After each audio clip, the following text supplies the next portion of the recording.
எல்லாருமே பார்த்தது ஒரு எடிட்டட் எபிசோட். இந்த மாதிரி ஒரு எபிசோட விஜய் டிவியில் போடுவாங்கன்னு நான் சத்தியமாக எதிர்பார்க்கவே இல்லை. நான் ரொம்ப பிஸியாக எங்களுடைய வீட்டு திருமண விழாவில் இருந்தேன். விஜய் டிவியிலேருந்து எனக்கு கால் பண்ணி இந்த மாதிரி ஒரு ஷோ பண்ணுறோம், நீங்கள் கெஸ்ட்டாக வாங்க, இந்த மாதிரி உங்கள் வீட்டில் இருக்கிற நாய் பற்றி பேசுங்க, ஆஸ் அ டாக் லவராக வாங்க அப்படின்னு கூப்பிட்டாங்க. நான் சொன்னேன், ஆர்குமெண்ட்டாக இருந்தால் நான் தயவு செய்து வரல, நான் ரொம்ப பிஸியான ஒரு விஷயத்தில் இருக்கேன் அப்படின்னு. அதெல்லாம் இல்லை சார், ஆஸ் அ டாக் லவராக வந்து உங்கள் ஒப்பீனியன் மட்டும் சொல்லுங்க அப்படின்னு அவங்க சொன்னாங்க. அந்த கான்வர்சேஷன்லாம் நான் வச்சிருக்கேன். ஓகே, ஆனால் அங்கே போனால் என்னை சரியாக பேசவே விடலை. ஸோ என் அன்பான ஒரு வேண்டுகோள் என்ன அப்படின்னா, உங்கள் எல்லா விருப்பத்தோட விஜய் டிவி நிறுவனத்துக்கு அந்த unedited version of the episode அதை நீங்கள் போடுங்க. ஓகேவா?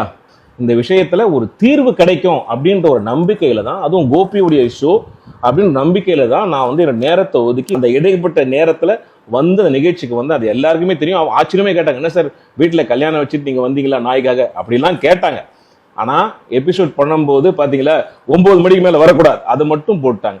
நல்லா நீங்கள் பாருங்கள், நான் சொல்லியிருக்கிற விஷயம் வந்து 3 பகுதியாக நான் பேசினது. ஒன்று வந்து நாயினுடைய குணம், 2வது நம்முடைய பிஹேவியர், 3வது அதுக்கான தீர்வு. அந்த தீர்வையும் நம்முடைய பிஹேவியரையும் சொன்னதை வந்து அவங்க போடவே இல்லை. 9 மணிக்கு மேலே நாய்க்கு தெரியாது நீ நல்லவனா கெட்டவனா அப்படின்னு. அது டெரிட்டரியில் மார்க் பண்ணி வச்சிருக்கோம். வந்தா கொலைக்கும் கடிக்கும் புது ஆள் வந்தா அப்படின்றது தான் நாங்கள் பதிவு பண்ணேன். ஆனால் வெறும் 9 மணிக்கு மேலே வரக்கூடாது, 11 மணிக்கு கூட யாருமே ஏரியாக்குள்ளே வரக்கூடாது அப்படின்னு கட் பண்ணி அவர் கேட்ட கேள்வி ரியாக்ஷனில் இதை வந்து போட்டிருக்காங்க. நீங்கள் பார்த்த எபிசோடு வந்து ஒரு சினிமா தான், எல்லாரும் கட் பண்ணி ரியாக்ஷனோட போட்டிருக்காங்க. ஸோ இதனால வந்து பார்த்தீங்கன்னா ஒரு நாய்க்காக பேச வந்தவங்க எல்லாமே இன்னைக்கு ட்ரோல் செய்யப்படுகிறாங்க. இந்த நிகழ்ச்சியை பார்த்தீங்கன்னா rich versus poor, haters versus lovers அப்படி ஆகி போச்சு. அந்த மாதிரி ஒரு டிபேட் நிகழ்ச்சி இருக்கக்கூடாதுன்னு தான் என்னோட தாழ்மையான ஒரு ஒப்பீனியன். இதெல்லாம் வந்து நீங்க பார்க்காம நீங்க வந்து அதே கமெண்ட்லேயே அதே போடுங்க. விஜய் டிவிக்கு கேளுங்க, கோபி சார்ட்டே கேளுங்க, அன்எடிட்டட் வெர்ஷனை தயவு செய்து போட சொல்லுங்க. அப்படி போட்டாங்கன்னா உங்களுக்கு முழுசா தெரியும். அது போடுவாங்களான்ற ஒரு கேள்விக்கு இருக்குல்ல. பொதுமக்கள் யாரும் தயவு செய்து என்ன தப்பா நினைக்காதீங்க.